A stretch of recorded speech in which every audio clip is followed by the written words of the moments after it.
Priatelia, vitajte na kanáli Dá sa to aj doma a ako vidíte, dnes si spravíme niečo, čo obsahuje veľmi dôležitú surovinu a to je zdravý, skvelý cesnak a bude to parádna cesnačka s poctivými mäsovými guľkami, hutná, sytá polievočka, ktorá vás zahreje a dokonca môže nahradiť aj celé hlavné jedlo.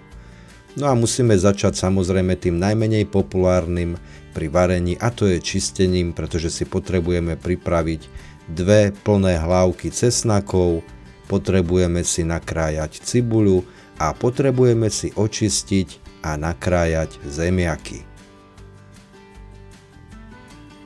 Ale týmto vás nejako špeciálne dlho nemienime zaťažovať, proste klasická príprava na začiatku skoro každého varenia.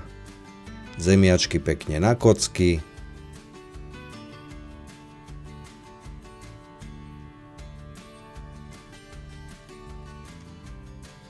Približne rovnako veľké. No a cesnak pekne na plátky a cibuľu na drobno. Je s tým trošku zábava, ale tá výsledná chuť a tá polievka stojí za to, verte mi. Pripravíme si teraz mäsové guľky, môžete použiť mix, bravčové alebo hovädzie mäso, všetky 3 možnosti sú OK. Mäsko si samozrejme ochutíme, dáme do ňoho jedno vajíčko, pridáme soľ a mleté čierne korenie.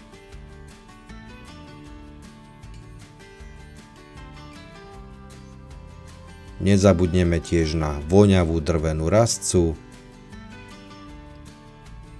No a pridáme tiež strúhanku.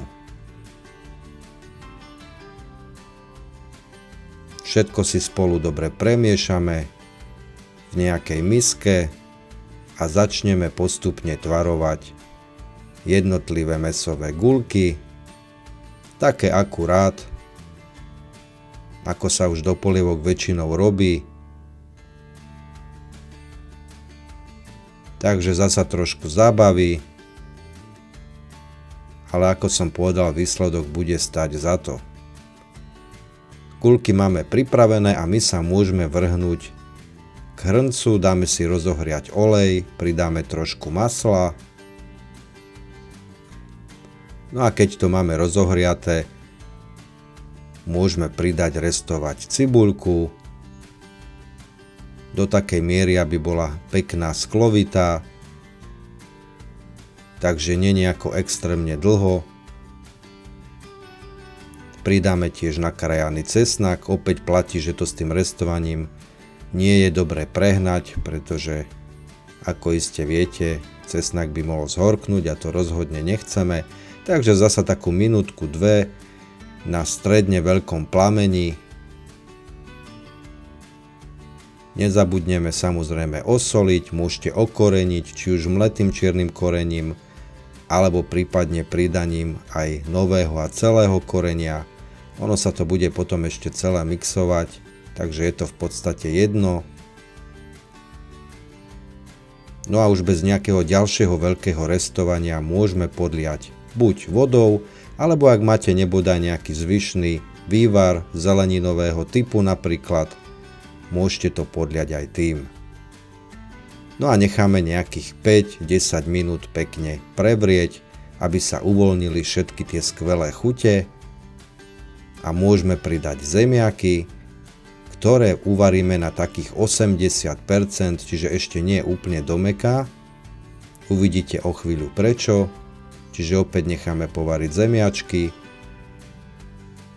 No jednoducho, pretože časť teraz tohto obsahu vyberieme do nejakej inej misky, pretože som na začiatku hovoril, že okrem tých mäsových guliek tam chceme aj celé kúsky zemiakov a cesnaku a tento zvyšok môžete prejsť ponorným mixérom. Vzniká vám teda taká zaujímavá kombinácia krémovej cesnačky s celými kúskami, čiže tento obsah, ktorý sme vybrali, teraz vrátime v pohode späť. Necháme znova prísť do bodu varu a môžeme zavárať mäsové guľky, ktoré budú potrebovať takých 10 minút, pričom sa nám definitívne dovaria aj zemiaky.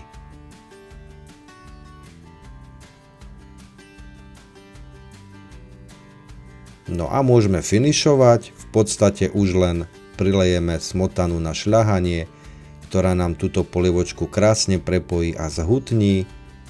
Ešte chvíľku povaríme, na záver dochutíme soľou, ak ešte treba, no a nesmie chýbať voňavá majoránka, ktorá vystrelí chute tejto polievky až do neba. Polievočka je hotová, môžete si ju pekne, krásne hneď naservírovať, podávať s čerstvým pečivom alebo dobrým chlebíkom. No a nezabudnite si dopriať poriadnu porciu mäsových guliek a zemiakov.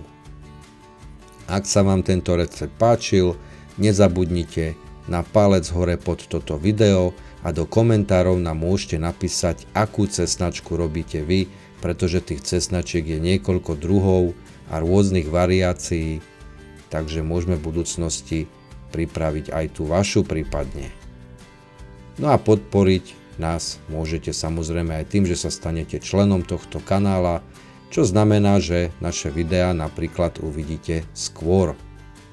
Nech sa páči výsledok, dobrú chuť, pripravte si aj vy túto skvelú parádnu cesnačku s poctivými mäsovými guľkami, no a my sa už tešíme pri ďalšom recepte na budúce.